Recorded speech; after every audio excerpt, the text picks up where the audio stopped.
আসসালামু আলাইকুম প্রিয় বন্ধুরা, শুভ সকাল। সবাই কেমন আছেন? আশা করি ভালো আছেন। আমি ভালো আছি আলহামদুলিল্লাহ। কিছু কথা বলি, মনোযোগ দিয়ে শুনবেন। আপনি জীবনে যদি কোনো কিছু করতে চান, যদি ভালো একটা উদ্যোগ নিতে চান, কখনো সরাসরি মানুষের কাছে বলবেন না আপনার মন হালকা হওয়ার জন্য কিংবা ভালো লাগার জন্য। তাহলে আপনার সেই কাজটা কখনো সফল হবে না। আমি মোহাম্মদ রাসেল হোসেন ছোট্ট একটা আইডি চালাই এবং কি রাজমিস্ত্রির কাজ করি। আমি চাই আমি ছোট্ট একটা উদ্যোক্তা দিয়েই শুরু করি। তো আমি এই ভুলটা করেছি। আমি মানুষের কাছে বলেছি আমি এটা করব, সেটা করব, এটা করব, সেটা করব। কিন্তু দেখা যায় যখন সময় হয় তখন সেই জায়গাটা বাধা আসে। আর সেটা করা হয় না। এই যে এটা আমার বাড়ি, গ্রামের বাড়ি। এখানে বিশাল বড় জায়গা। প্রায় ৫ কাঠা জায়গার মতো আছে আমার বাড়ি সহ এই মাঠটা। আর এগুলো অন্য মানুষের জায়গা।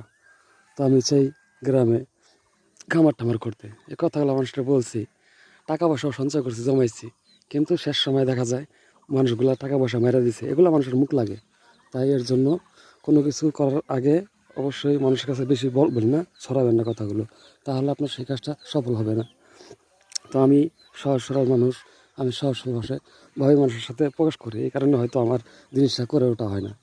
এই দেখতে পারতেছেন আমি এই জায়গায় বাড়ি ছেড়ে ক্ষেতের মধ্যে বাড়ি করছি নিলিবিলি, কারণ আমি একটা খামার করব। এটা আমার ইচ্ছা বহুদিনের। আজ থেকে ৪ বছর আগে আমি বাড়িটা করছি বাউন্ডারি কইরা।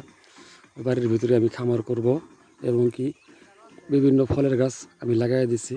আর এই জায়গাটা দেখতে পারতেছেন, এই জায়গাটা আমি একটা পুষ্করিণীর জন্য রাখছিলাম। এটা ৪৩ ফুট লম্বা এবং কি ২০ ফিট। এই যে দেখেন ওই ওয়াল থেকে বাজে এই যে সীমানা, এত একটা পুষ্করিণী করবো যেখানে মাছ চাষ করব। আপনি যদি উদ্যোগ নিয়ে কিছু একটা করার চেষ্টা করেন, আর আগ্রহ হয় অবশ্যই করতে পারবেন। টাকা পয়সা মানুষের কাছে আজ থাকে না, কেউ থাকবে থাকবে এটা অবশ্যই। আর টাকা পয়সা না হলে সফলতা পাওয়া যায় না। তো আমার এই প্রতিষ্ঠানটা আমি এক সময় অবশ্যই খাড়া করবো, আল্লাহ পাক যদি চায়। আমার ইচ্ছা আছে, চেষ্টা আছে। তো সবাই আমার ভিডিও যারা দেখেন একটু আমার ভালোবাসা দিবেন। হয়তো আমি অভিনয় করতে পারি না, কিন্তু সুন্দর সুন্দর কিছু করে দেখার চেষ্টা করি এবং কি উদ্যোগ রাখি যে আমি করবো ইনশাল্লাহ।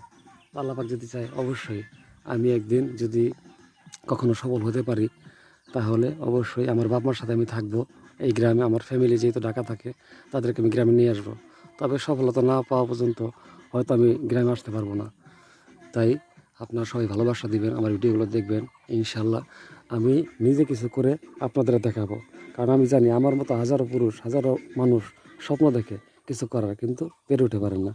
তো সবাই ভালোবাসা দিবেন ইনশাল্লাহ। দেখেন কত সুন্দর কলা গাছ লাগাইছে এই জায়গাটায়, মাটি আর গভীর করে। এই রেন্ডি গাছ হইতে ওই নামা পর্যন্ত এখানে বেশ কিছু মাছ পালা যাব।